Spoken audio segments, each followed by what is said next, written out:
Louis Pérez, bonjour, vous êtes le président de Lyon Parc Auto LPA et vous fêtez en ce moment le 10e anniversaire de Cities, votre service d'autopartage, et en même temps le premier anniversaire de YEA. Alors à quoi ça sert d'avoir deux services concurrents d'autopartage?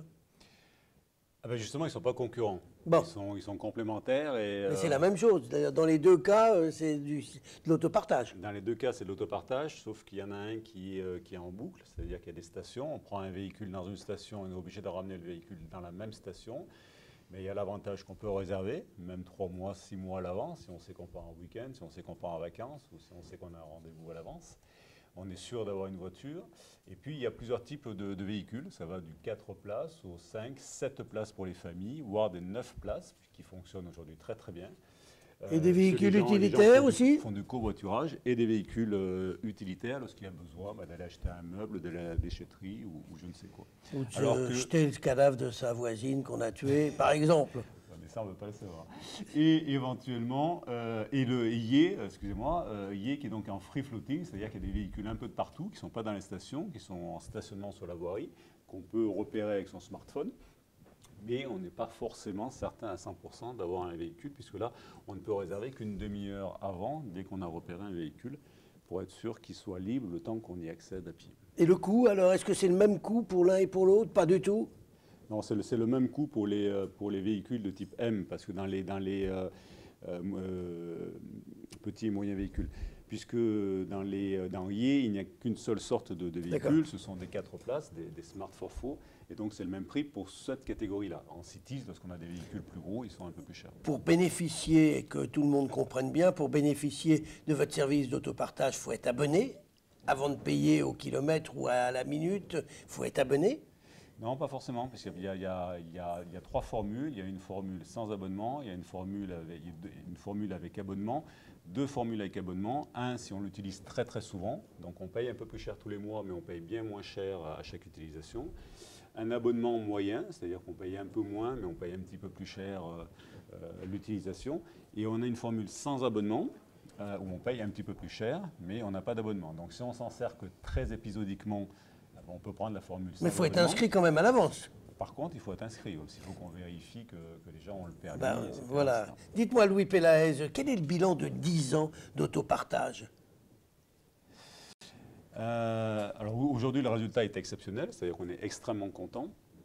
Mais ça prouve qu'il a fallu quand même 10 ans pour que l'autopartage s'installe en France et particulièrement à Lyon.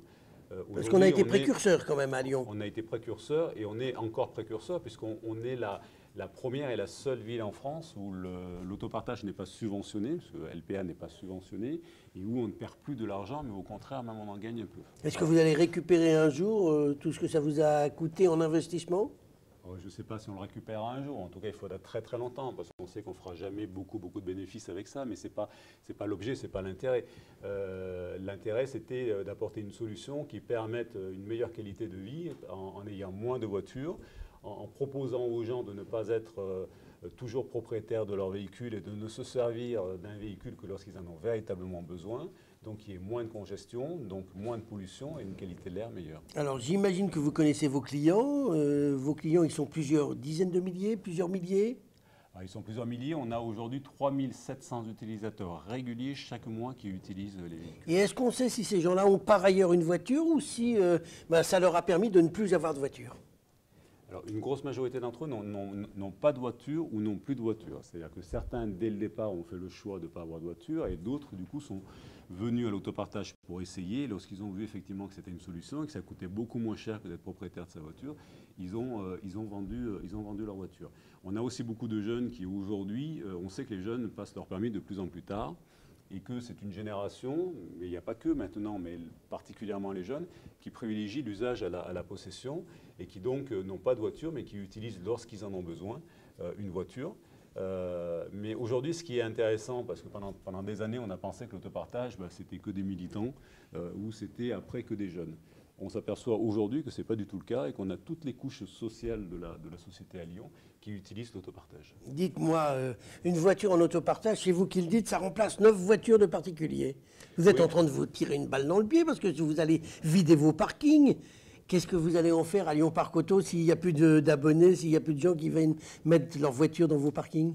Alors effectivement, c'est moi qui le dis, mais je le dis parce qu'il y a des études qui sont faites, des études nationales, européennes, nationales et locales, parce qu'on en a fait aussi à Lyon, et que toutes les études arrivent au même résultat. Donc une voiture en autopartage remplace 9 voitures. Si on s'amusait à faire des calculs, c'est que de la mathématique, on sait que ce n'est pas tout à fait ça, on arrive quasiment à gagner 10 000 m² sur la voirie à Lyon, ce qui est pas rien. Après, qui est moins de voitures, moi, le seul intérêt que j'ai, c'est que la ville et la métropole aient encore une meilleure qualité de vie. Les parcs de stationnement aujourd'hui fonctionnent bien parce qu'il y a de plus en plus d'habitants, il y a de plus en plus de gens qui viennent en ville pour tout un tas de raisons. C'est une ville très dynamique. Ma foi, on trouvera d'autres usages au parking si un jour les parkings étaient moins remplis. Avant de nous quitter, juste un petit mot, Louis Pélaez. Est-ce que vous faites un concours de retard avec le parking Saint-Antoine et est-ce qu'on le verra avant l'anneau des sciences, par exemple, d'ici 10-15 ans? Parce que tous les ans, on apprend qu'il y a 6 mois, un an de retard de plus. Qu'est-ce que vous êtes taquin, mauvaise langue mais je vous connais, donc vous le savez bien, le parking Saint-Antoine, il va sortir, il va être ouvert, il ne va pas sortir, il va être ouvert en 2020. Après, ça, 2020, ça fera quand même que 2 ou 3 ans de retard. C'est révélateur qu'aujourd'hui, dans des sites en plein centre-ville comme à Lyon, où en plus il y a une histoire très riche, c'est extrêmement compliqué de faire un parking et que donc il faut qu'on accepte tous qu'il n'y aura pas d'autres parkings construits en centre-ville. On a maintenant suffisamment la preuve. Ah bah ça, au moins, ça sera quelque chose que les Lyonnais entendront. Louis Pélaez, je vous remercie. Merci à vous.